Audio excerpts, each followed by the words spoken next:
Alors, comme vous le savez, j'imagine, il y a un an, ont commencé les concertations sur la réforme de l'apprentissage. Il y a eu plusieurs mois de débats, de longs débats. Le Parlement a discuté cette loi Avenir professionnel et elle a été définitivement votée par le Parlement le 1er août 2018, validée une grosse partie par le Conseil constitutionnel au début du mois de septembre, avant d'être ratifiée il y a quelques semaines officiellement. Donc, en faisant le tour des CFA, des structures, il y a encore énormément de questions qui se posent. Il y a encore des rumeurs, des choses vraies, des choses fausses. Et l'objectif, en fait, c'était d'apporter des réponses concrètes du technique pendant cette réunion. Et c'est pour ça qu'on vous a conviés à cette réunion ce soir. Alors, je fais le lien parce que j'ai oublié, mais pour ceux qui ne connaissent pas, en fait, Proactive Academy, on est une société entreprise solidaire d'utilité sociale reconnue par l'État par son label ESUS et qui agit pour accompagner les acteurs de l'apprentissage et de l'insertion professionnelle. Et les apprentissages dating font partie des opérations que nous mettons en place pour le bien des jeunes en partie et bien sûr des entreprises et du système en général. Donc, pour faire une réunion la plus dynamique possible, je vais faire une rapide présentation de la loi Avenir professionnel, pardon. Pour la liberté de choisir. Désolé, et pour que tout le monde soit au même niveau, y compris les mêmes choses. Et ensuite, on posera des questions à nos deux intervenants qui sont mobilisés pour qu'il y ait un échange. Alors, le point important, c'est que cette réunion est filmée. C'est-à-dire que toutes les personnes qui vont poser des questions seront filmées.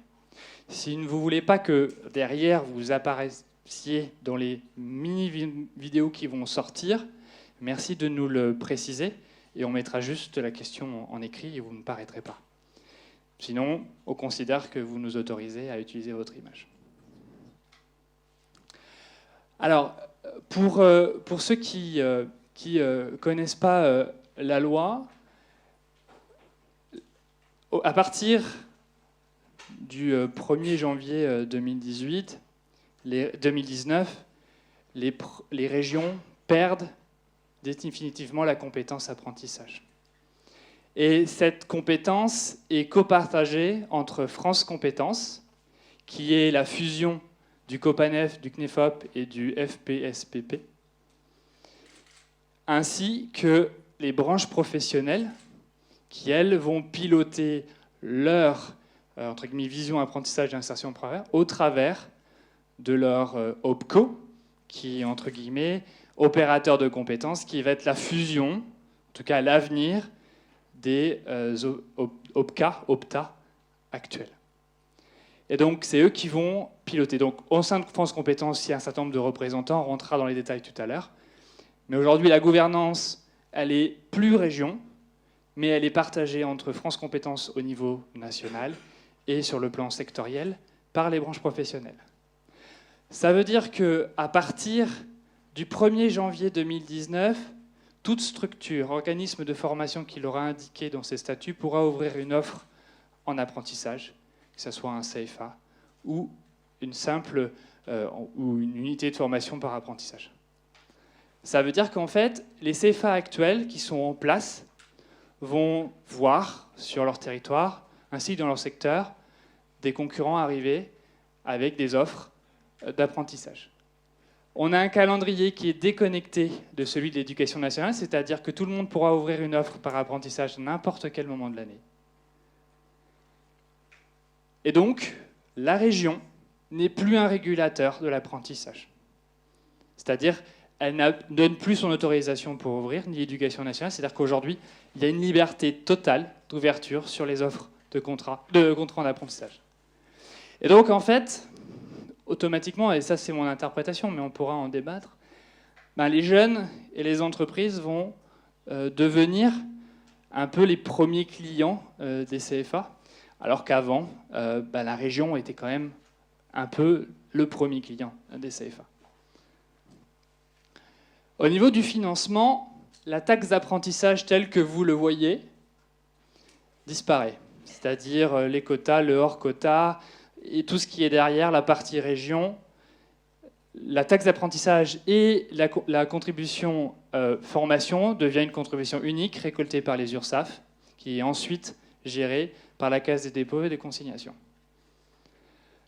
87% de cette taxe d'apprentissage est reversée à France Compétences, qui va la gérer et ensuite la répartir en différents OPCO en fonction de la signature des contrats, et qui va attribuer aussi aux régions et aux OPCO leurs propres fonds propres. Juste, ce qui est important, oui, c'est ce que je voulais dire. Et après, les 13% qui restent sont les 13% du hors-quota, qui restent en fait sur le financement de la formation professionnelle hors apprentissage, donc lycée privé, lycée public, en tout cas lycée professionnel, et tous ceux qui auront l'attribution nationale et régionale. Je ne sais pas si c'est régionale, on en reparlera tout le temps, c'est que national. Ok, qu'une liste nationale.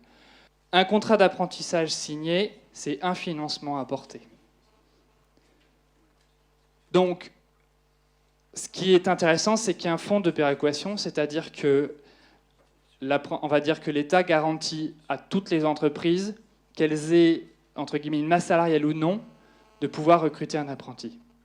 Ce qui était des fois, pour certaines entreprises, dans certains secteurs, un peu compliqué, parce que des fois, on nous refusait un apprenti pour plein de raisons, surtout parce qu'on n'avait pas de moyens pour financer la formation derrière.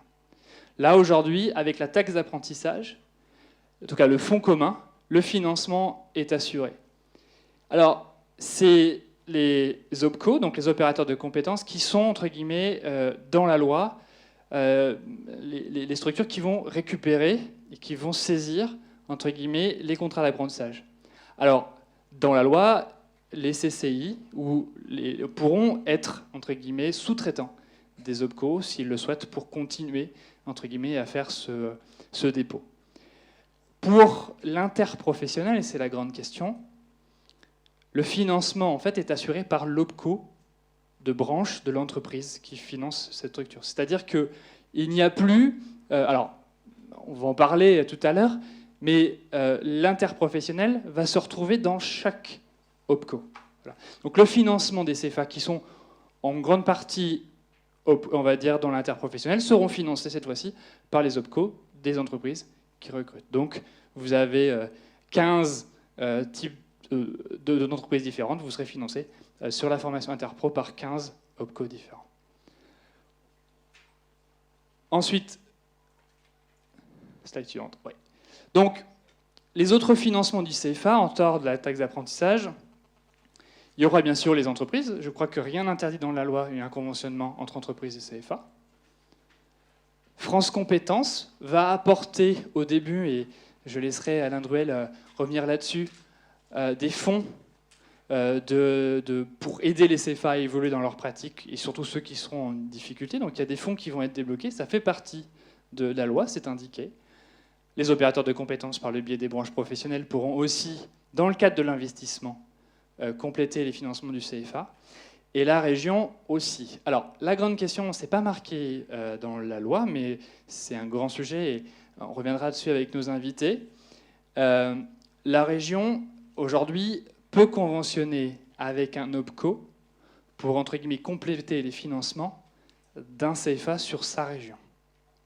Mais rien n'interdit, pour l'instant, mais je pense avoir entendu, c'est pas ce qu'ils attendent réellement, un conventionnement entre région et CFA. Sur la performance et sur la qualité, là aussi, il y a des changements assez importants. C'est que les CFA vont devoir se certifier sur leur qualité avec des critères qui vont sortir à la fin du semestre. Au 1er janvier 2021, tous les CFA ou tous les organismes qui proposent des formations par apprentissage devront se faire certifier auprès d'organismes qui sont, eux, certifiés par l'État.